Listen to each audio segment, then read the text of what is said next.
welcome back to the Pro Series Podcast. This is episode 133, and today's guest is David and Marina. They are both from the Second Studio Podcast. It's another design and architecture podcast. It's great. So if you're a designer or an architect wanting to hear more from people in your industry, this is a great podcast for you. So we talk about that. We talk about their architectural company, Fame Architects. They moved from New York to LA. We talk about that and so much more. But before we get into this episode, please like, subscribe, and review the Pro Series Podcast on wherever you listen to podcasts. But now I hope you enjoy episode 133 with David and Marina from the Second Studio Podcast. David, Marina, thank you so much for hopping on the Pro Series Podcast. Fellow podcasters, I can't wait to talk to you about your podcast, how you guys got into the business, Fame Architects, and so much more. But thank you so much for hopping on the podcast on a Sunday morning. Of course, yeah. Thanks for having us. Thanks for having us on a Sunday morning. Yeah. Although it's Sunday afternoon for you. Oh no, it's Sunday morning, so it's well, no, I guess it's noon. Yeah, afternoon. Yeah. Well, let's get started on the podcast. So, when did you guys start the podcast and why did you start the podcast? That's a great question. So we started the show about 7.5 years ago, which is hard to believe. And at that time, we were both living in New York City and Brooklyn, and we were working at different architecture and interior design offices. And I was also personally listening to a few podcasts that I enjoyed that were nothing to do with architecture. They're kind of comedy ones. If you might recall, Ricky Gervais actually had a podcast like way back in the day. I understand that guy. And he would always listen to that podcast and tell me about it. And I'm like, I am not interested. So good. But even when I was listening to it at that time, I think it had already been out for a number of years. Anyway, I got kind of hooked on the idea of a long format show. And so the few things happened. So we were both working, and all of our friends were architects and designers. And whenever we would hang out, we'd all talk about the same things, probably a lot of stuff you talk about on the show. And I got this feeling of, I think there's a way that we can kind of bottle these conversations and put it out there. And I think it was going to resonate with other people. I also felt like there wasn't a whole lot of media covering media about architecture and design from an actual architect's and designer's perspective. And so he came home one night, he opened the door, he was like super excited. He was like, I have a great idea. And there's always kind of like a little scare feeling when someone says that, right? So I'm like, what is it? It's like, we're going to start a podcast. And I was like, what? And then he kind of explained to me like what a podcast was. And he's like, yeah, so we're going to buy some cheap mics. We're going to sit at our kitchen island. We're going to hit record and talk for 3 hours. I was like, 3 hours? Like, what are we going to talk about for 3 hours? It's like, like the usual conversations we have when we get home every night and we debrief about work, the industry, the problems that, we encounter and stuff like that. I was like, all right. So we did that. It used to be called the Midnight Charrette. So we would record those episodes later at night and hit record for 3 hours. And we would have like wine and beer and snacks and just like keep going on and on. And I didn't really know where that was going to go, I have to say. Yeah. So that was the initial reason. And the show has evolved a lot since then, obviously. But yeah, humble beginnings. When you started 7 years ago, I mean, podcasts have been around forever, but they weren't as big as they are now. I mean, like, I think COVID really elevated podcasts. And what made you, is it just the Ricky podcast that kind of got you inspired to do a podcast? It was Joe Rogan too in there. There was Joe Rogan at the time. But yeah, the long format shows, I just thought it was interesting. The other thing that we always had side projects. So we were doing competitions and other things. We're very engaged in architecture and design. Mm-hmm. And competitions are great, and writing, articles and papers and whatever else is great. However, it takes a lot of work to do that. And those always have to culminate in a very kind of pristine, perfect final thing. And it's very stressful to do that. But that was always sort of our outlet, right? Outside of the 9 to, I was gonna say 9 to 5 is more like 9 to 9. Outside of the full-time job, we could do like this other fun stuff. And I kind of thought the podcast might be an interesting way to have a live, living, ongoing project that would allow us to satisfy our needs for other design architecture stuff without having the pressure of, formatting a perfect board, a 24 by 36 board or something. So kind of an outlet in a sense. And that ended up being the case for sure, and it ended up building a lot of community. I think the community aspect of the show and where it's evolved to is something that maybe we had hoped for, but certainly did not assume was going to take place, and kind of caught us both off guard once things kind of took off. It was pretty amazing Yeah, to see. because it was a pretty natural response that was showing that there is a need and a space for these types of show to exist, which were like, okay, I mean, we have like all kinds of people reaching out constantly. You know, we have high school students who are looking to maybe be architect, and they have no idea like what exactly do we do, what school to go to. We have professionals who are younger or older who struggles, and they just maybe need to reach out and get a few advice. So it's been very interesting. It's been really, really interesting. It That's was cool. So also a way to you just complain about employers.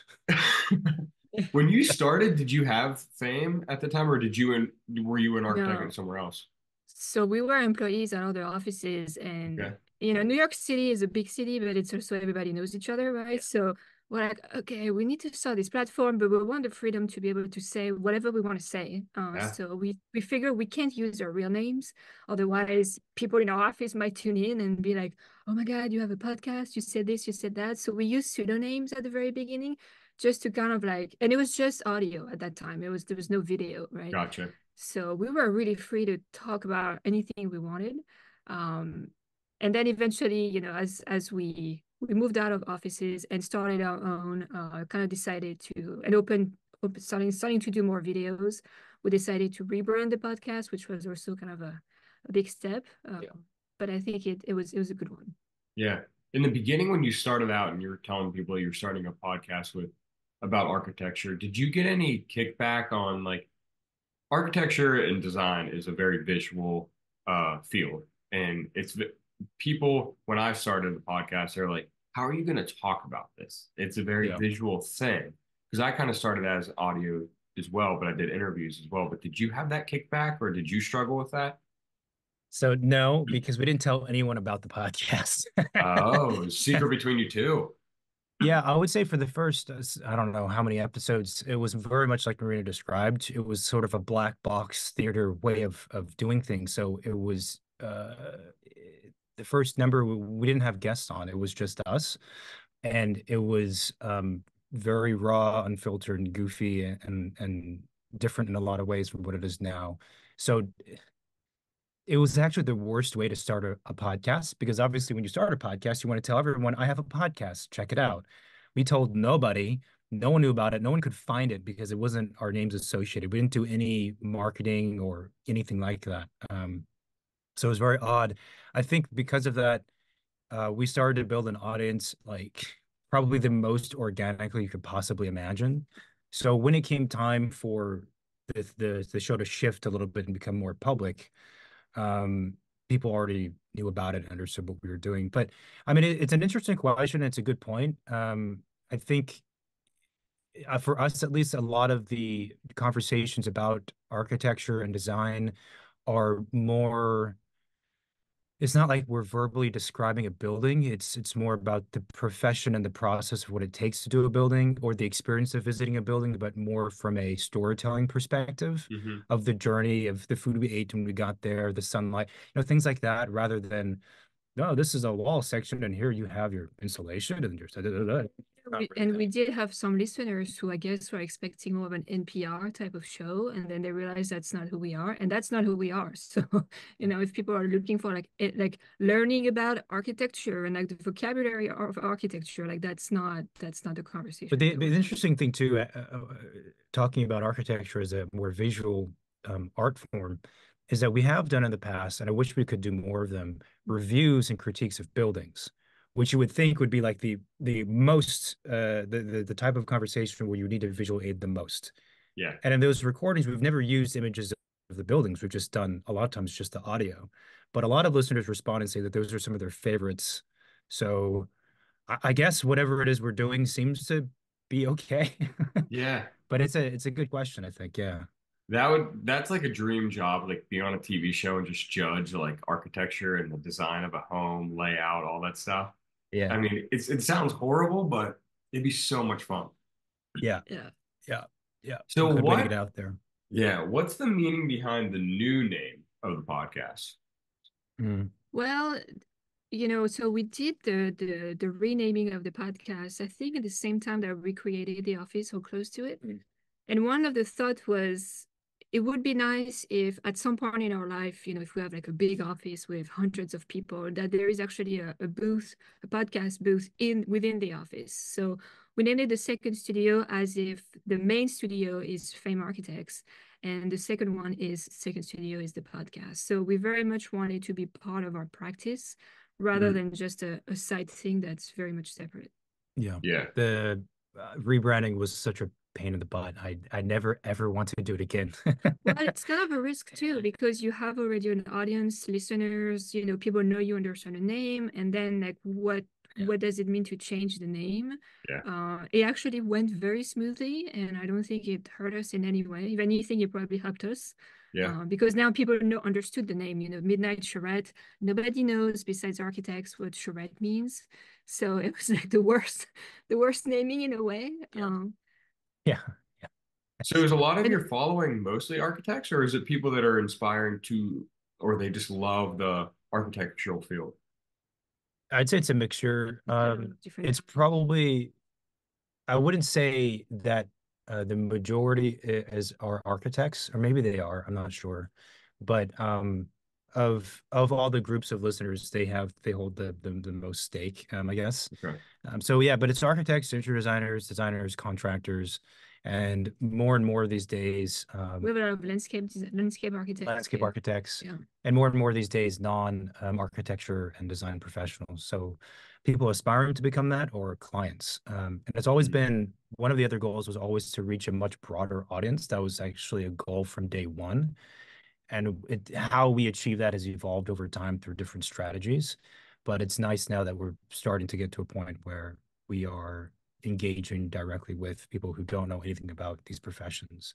And the misconceptions people have about what we all do is a lot greater and deeper than I previously thought they were. So it feels good to try and help people understand what all this is about. Mm-hmm.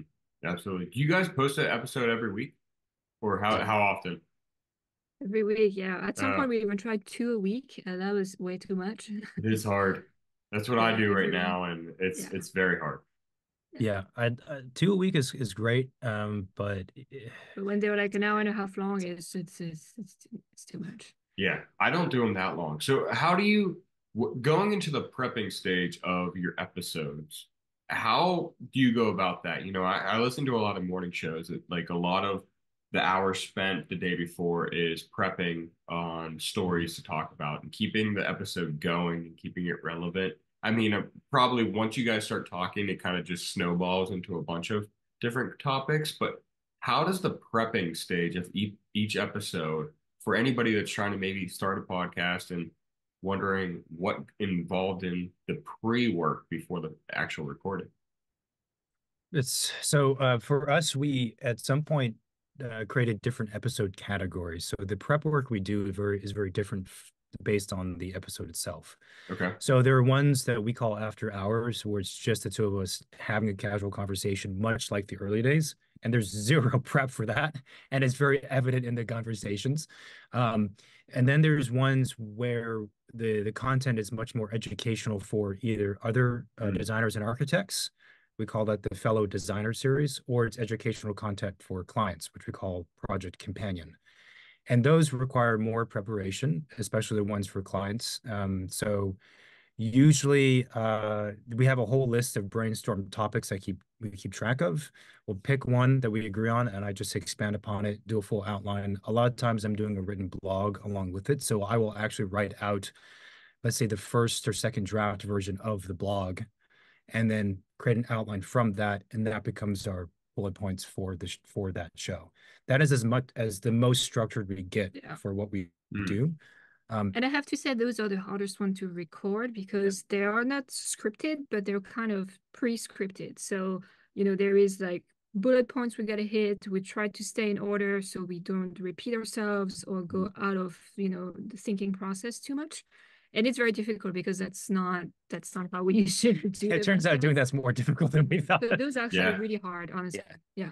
The others where they're more casual, and the guest interviews also are approached in the same kind of casual sense. We do some research about them. A lot of times we've known of the guest already for several years, and it's just we tell our guests that this is a conversation over coffee, except we're not in person, we don't have coffee, and that's really how it flows. And those are not the long format casual conversation. Is very different from a structured conversation. But I think both provide, to be honest, I think both provide very useful, I mean, I'm just critiquing our own show. I would hope useful and interesting information. It's just a different path to get there, right? So, like, interestingly, a lot of the listeners reach out and tell us that they like the after hours conversations, which sometimes like 80% of the conversation has nothing to do with architecture. But they like those because through that meandering path of conversation, we stumble across naturally some kind of very interesting take that we'd never thought about before, and it's happening live on the show. So that's it's kind of probably two different ways that we prep for these things. Yeah, I feel the same way with you. I started these pro series with a script, like the guest itself would ask for a script, and those episodes felt so robotic. And I listened to it and I'm like, I wouldn't want to listen to this. This sounds so scripted. I don't want this at all. So I went to kind of bullet points or kind of keeping it casual, kind of like this, because when you have a like-minded person on the podcast, you already have something in common. So you already know what to ask. You already know what the conversation's going to go. And I think those are the ones that go better over the audience. Do you ever have I wouldn't call it a problem, but you ever have a case where a guest comes on and they have so much prepared speak prepped that even if it is a fluid conversation, they're like, right, this is my answer to that question because I've prepped for that. And they spew out like 10 minutes of information and then they stop. Oh yeah. Oh yeah. I had one that it lasted way too long. I lost interest and it was hard for me to stay interested in the conversation because they were adding too much, and you could tell that it was their job. It wasn't just they were promoting a product basically, and you could tell they just loved the product, and they were just trying to get everything down so the company would probably approve of it. And I got that, I went with it, but yeah, it's hard on the host side to do that. Yeah, I agree. It is the best guests we've had are the ones that you described just a second ago, where they have no preconceptions, they have no agenda. There's no ulterior motive. When folks come into our podcast space and yours and shows like that, and they have a script in the back of their minds, it's so brutal, and I think that's great for certain platforms and certain shows. But that's not what we do, and that's not who we are either. So it's really difficult. It's like just loosen up. Sometimes we have a few guests that I don't know if it's because they're nervous or they're just not very chatty, but the answers are really short. Oh yeah, it's like, you gotta help me out here. Like, I can ask you anything, but it's a conversation, Yeah, it's like drilling it out of them. It's so hard. Yes. We always ask one of the first questions we always ask is, tell us where you're from. Like just like what was it like growing up in your house or whatever, something like that. And sometimes it's like, I'm from Seattle. There's a long pause. Oh, cool. What was Seattle like for you? Did it inspire you to go into architecture? Yeah. But on the other side, we also have had guests who they open up like a lot. Like, we don't know them. I mean, we know their name, we know who they are, but we don't know them personally. And they just really open up personally. We actually had, I think, quite a few times guests who cried on the show. Yeah. Wow. We're not ask anything, No, but that says a lot personal. about you guys because how comfortable they were with you. But they were, I think they got comfortable, but also the interview is a way for them to reflect about themselves, their career, what they've done, and I think it just puts things a little bit more in front of their eyes. Yeah. And it's really hard to hold it together when your guest is crying, and we look at each other, and the two of us are like about to cry. Let me see if I can work up some tears right now. Make it happen. Just keep some water right next to you. Splash Yeah. it on. How I mean, that's the best part about podcasting, in my opinion, is people want to tell their story and people want Yeah. to inspire people because everybody's been through something hard in their life or something interesting in their life to get to where they are. And it's kind of cool to see get those messages. I'm pretty sure you probably get this too, like by students or someone that's in that 9 to 5 job that they absolutely hate and they're trying to get into architecture or get into interior design. And they're like, wow, Yeah. this episode really got me inspired to actually bite the bullet and get into the business. Yeah, and when we get those messages, I'm glad that they reach out, that they're not thinking that we never reply. Like we actually reply to everyone who reaches out. Sometimes we take our time, but we do reply. But I'm thinking, always like when I was a student or about to be a student and I had questions about the industry, I had no one, no way I could ask anybody. And internet back in the day, wasn't really around. So it's such an amazing platform in every industry that there is people like us who do that because if you're isolated wherever you are and you have things you want to do or talk about and you don't know anybody, like reach out to those podcasters. Like Mm. they created that platform, so they would definitely help you out in Yeah. one way or the other. Going back to design school, did you listen to design podcasts or design conversations inspire you, or did you wish you would have? That last one is a Question. good question. Um, I didn't listen to any podcasts for sure because I don't think I knew that podcasts were a thing when I was in school. Although I think they did exist. Um, the types of that kind of content that I would absorb. I mean, yeah, there were like lecture series and things like that, but nothing as consistent as a podcast. Hmm. So I'm thinking mostly, lecturers that would guest lecturers that would come to visit the school. And then sometimes those would be recorders who listen and watch those later. But to have to answer your question, I'd say even with those considered, no, not really, Yeah. not in this sense. And we I I always had this thought that, and the reason why the show was originally named The Midnight Charrette was I liked the types of conversations that took place at midnight during a charrette in a studio. And so when I talked about bottling up a conversation, that was actually more specifically the thing that I wanted to capture. And I I like that idea. I've always had this idea that maybe there's architecture students working late at night and they're listening to us just have random conversations and gripes and moans about, what it's like to be an architecture student. And it's worked out that way. Just the other day, actually, like just yesterday, someone messaged us saying, you know, it's funny. He's like, when I was in architecture school getting my master's, me and my friend would listen to your show, and this was like what we would listen to late at night when we were working. And he was like, I don't know if you had any idea as to whether or not that would be interesting to anybody, but we thought it was great because I guess, provided some kind of fuel. Um, so it's cool that we can do that now for people. But no, when I was a student, that wasn't the case. It was just music. Yeah, no, I don't Yeah. think I was listening to anything about architecture. Yeah, a lot of lecture that the school would most likely organize, or if you go Hmm. to a museum and there was something there, maybe. If I think I would have been interested in listening to it if I had known about it, or if it was more of a thing back then, because there is more insights, Transparency. Yeah. transparency, and especially in our field, like there is a huge gap between architecture school and the architecture world out there when you start working. And there is kind of like no connection between the two when you're in school, so you have no idea what to expect.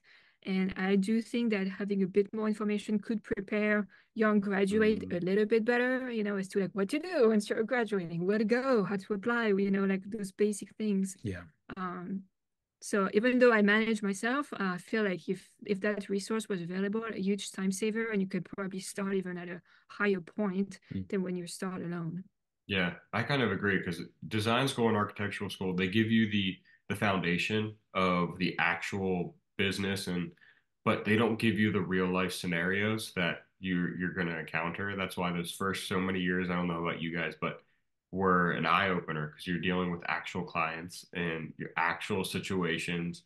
And that's when you start to learn more. But it would be cool to actually listen to actual Yeah. people in the businesses situations going on and actually learn from it and be expecting of it when you go actually into your whole full-time career. Yeah, I agree. I agree. And it's tough too when you're a student because you do have, I guess, pretty common in architecture school for there to be professional practice courses. Hmm. In my experience and what I still see today, a lot of times, not always, but a lot of times, the professor is someone who's extremely senior, which is also a way to say that they're very, very old, and they don't actually know what it means to practice, in like in contemporary times as a young professional. And so they're there to teach oftentimes about the more realistic aspects of construction, but they're also there to impart wisdom and advice regarding the profession itself. But they're Hmm. like really out of touch with the profession. And the way that, with how quickly things evolve and change now, they're even more and more out of touch, I think, as the years go on. So, I never really thought about it actually until you had posed the question and Marina was answering it, that it does make a lot of sense that there would be kind of someone closer, someone who is in the profession actively and of a certain generation that would provide some kind of bridge. Well, it's like a kind of a mentorship Yeah. program, Yeah, yeah. right? But instead Hmm. of being for each person, like maybe those podcast platform are some sort of mentorship that are available. So And we've done that. We've had people reach out and ask for advice. And sometimes, a lot of times, people were amazed that we even bothered to reply. And to be honest, I have missed a few over the years. I'll acknowledge that. But we do try and reply. And sometimes it turns out to be a longer relationship where we end up speaking off and on for a couple of years while they're trying to get into architecture. We had one person reach out and they wanted to make that transition, like you were saying. We said, okay, like here's some pointers. Let's hop on a call. I'll talk to you and get an understanding of your situation and give you some advice. And then 2 years later, we got a message saying, by the way, I got into the school I wanted to. Thank you so much for the help. And that was, again, something we would never have anticipated or expected from the show. Hmm. Do you, I know I'm going to speak on interior design wise. I have a lot of guests that were in like IT or they're in the healthcare field and they went back to school for interior design. And it's a little bit easier because, interior design school is only 4 years. Architecture school is a lot longer and a lot more bigger in investment. But do you find a lot of people that are doing that come onto your show or even reach out? there is a few. There is a few. I think we've had like a few contractors who actually end up doing a lot of design for their clients. So they're thinking of getting into architecture school. We've had other people in college who were thinking of switching major and going into architecture. So we've had a lot of different scenarios, and Yeah, it's all over the it's spectrum. all over the Yeah. place. And I admire these people because I started right away in architecture. I've never had to like switch path and like make that big decision and that big shift. So, kudos to them. Like that's really brave to do that. Yeah. Yeah, I'm always really afraid I mean, look, I love architecture. That's like my thing. That's my mission. That's my life. That's my passion. I believe in it. But I'm always very hesitant when someone reaches out and they've already had a career, a little bit of a career, and they're on the older side. And they're at the point where there's not that many years left before maybe they want to start a family, like that kind of age range. And they're Hmm. like, I want to stop all this, go to architecture school and become an architect. As much as I want to tell everyone, yes, become an architect or become a designer, I we clearly have a responsibility to say like this is great, but these are some things about the profession you should really know. And usually for those cases, before I give advice, I'll be like, you have to give me more information. Yeah. If you're a person where finances are not an issue, you have all the money in the world or plenty of it, and you want to do architecture, great, go for it. But and this is not getting really specific, but if you're not in that situation and you have, let's just say, as just a hypothetical example, you're a single parent and you have two kids and it's difficult to support them, and one's in high school, one's in junior high, and you want to transition to architecture, and you're expecting, as part of that transition, that you're going to make great money, then we need to have a very real conversation that that is not going to happen. And I would never want someone to go into architecture partly because of our advice and then realize, why didn't anyone tell me about all these things that are part of the profession currently? And now I'm in a spot where I'm not happy at all, and I've spent all this money on education. So yeah, we do take that advice giving pretty seriously, um, because it's a big decision for those people. Hmm.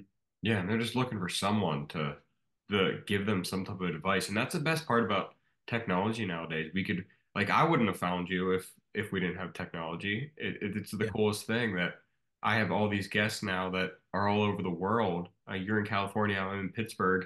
Like we would never have met in person. Maybe one day, but for most likely we wouldn't have. And it's so cool that we could connect and actually be able to talk like this. Yeah. Yeah. Well, I do hope we get to meet in person. We were at the IBS show, the International Builder Oh, Show a were few weeks you? ago. Yeah. Were you I there? was yes, I was at KBiz and ah That's man. so I funny. guess next time we go, we should make an announcement. So. Yeah, no, we Yeah. should because we went this time kind of incognito and we didn't announce it, Yeah. and it was sort of last minute, and it was really funny because when we got there on day two on a Wednesday, and I told Marina when we landed, I said, I bet you we're going to come across at least two people we know from our profession, and then through the show or from whatever, Yeah. And and I was like, there's no way. he's like, There's there's no no way. way. I'm like, I bet it's going to happen. And we did come across two people, in fact, who we had never met in person before, but we had People we them on the interviewed. podcast. And that Oh, was okay. really, really, really cool. That is cool. That's fine. Well, the next years, if and when we go, we'll make sure to link up. I'm on the board for NKB here in Pittsburgh, so I go every year. Okay. Oh, cool. But yeah, that would be so cool. I announced it on my page, and then I it's so hard with the algorithm nowadays. Not everybody sees posts. And then I Yeah. posted afterwards. They're like, "You were there?" And I'm like, "Yeah." I'm sorry. It's Yeah. so hard. But Yeah. my dream would have like a panel that week with KBiz and IBS there with like Hmm. different podcasters and just like have a conversation on one of those talks they have in one of those halls. That would be That'd be so fun. cool to do. Yeah. That would be cool. Yeah. Yeah. We don't meet a lot of um, other design architecture podcast media folks in person. Oh, okay. This we do, but I think in person would be It would be pretty fascinating. cool. Yeah. Yeah. I We do could some geek out in on what Pittsburgh. equipment we use. Yeah. I do some in Pittsburgh, but not nationally because there's not a lot here in Pittsburgh to do it on. But yeah, it'd be really cool to like have you guys. And I have a couple friends. I have a friend in Australia who is in interior architecture, and he has a podcast. And then I have one in Canada as well that we've kind of done like a collaboration podcast, which was really cool. But we always talk about we should do it in person at one of those design events. Mhm. Yeah. Yeah. That's a good way to meet up. Yeah. You guys are really spread out also between those three We places. are we called it the world of design collaboration just because of how spread out we were. Yeah, nice. Well, the person in Australia, he's there the furthest. Goodness. It's like, Yeah, and he's seen more of the United States architecture than I have. seriously. Yeah, he's always over here. I live right by Frank Lloyd Wright's Falling Water, and I Mm. just Cool. went this fall for the first time, and he's been there like four times. I'm like, he's like, you need to go, you need to go. I'm like, okay, I'll go. It is an amazing piece, but I feel like when you live close to a monument, you tend to not go because it's there. Like you could go I and mean, I lived in Paris Yeah, for 5 years, and I grew up not far from it, and I only went to visit the Eiffel Tower and go to the top like years later. So, oh really? when you know that something is close to you, like it's never gonna go anywhere. I can go anytime, and therefore it's not on your priority list, I think. Yeah, it's absolutely. pretty cool though. Well, the last question I want to ask is, what was harder, rebranding your podcast or moving your fame architecture from New York to California? Oh, I know the answer to that one. Oh, me too.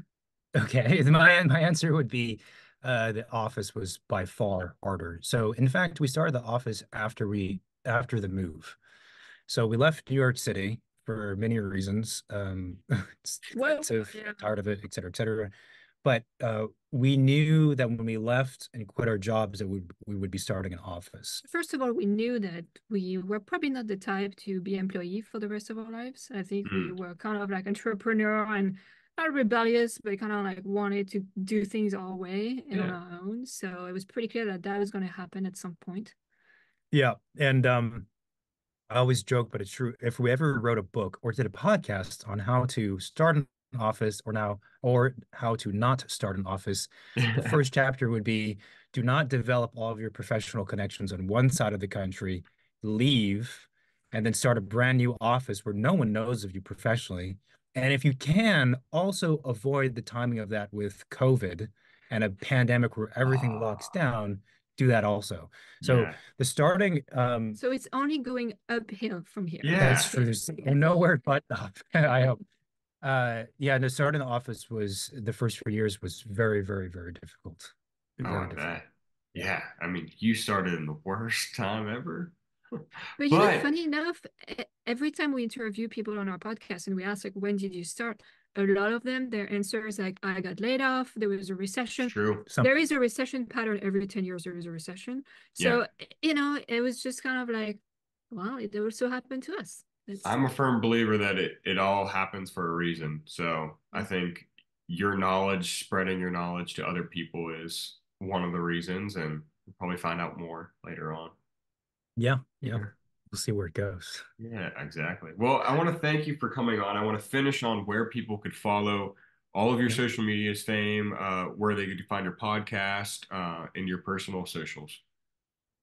Yeah, great. So the office has a website, which is famearchitects.com. We have an Instagram and a YouTube. The Instagram is fame_architects. We tried so hard to get the handle Fame Architects from somebody, and they just wouldn't give it to us. I was like, you have 10 followers, man. Just give us your handle. Oh, And they that's even wouldn't do it. worse. Um, so that's the office. We're everywhere in line with the office. As far as the podcast goes, we're also mainly on Instagram and have a website. So Instagram is Second Studio Pod, SCCOND Studio Pod, and the website is also Second Studio Pod, and and the shows. podcast is on all of the podcast platform, you know, Apple Podcasts, YouTube, Spotify, and a lot of other places. We also have a hotline that our listeners can text Ooh. or leave a voicemail, which is kind of unusual, but if you have personal requests, like that's the platform we use. And Yeah. that number is 213-222-6950. We won't pick up the phone. Like it's just kind of like That's a interesting. I'm going to ask you mailbox. about that after this call. Yeah, Yeah. yeah. Yeah. I think that's everywhere. And our episodes come out every Tuesday. Yep. Every Tuesday? Okay. Yeah. Awesome. Well, thank you both for coming on the podcast. Can't wait to get this one out and inspire some architects out there. Yeah, appreciate it. Thank you. So much.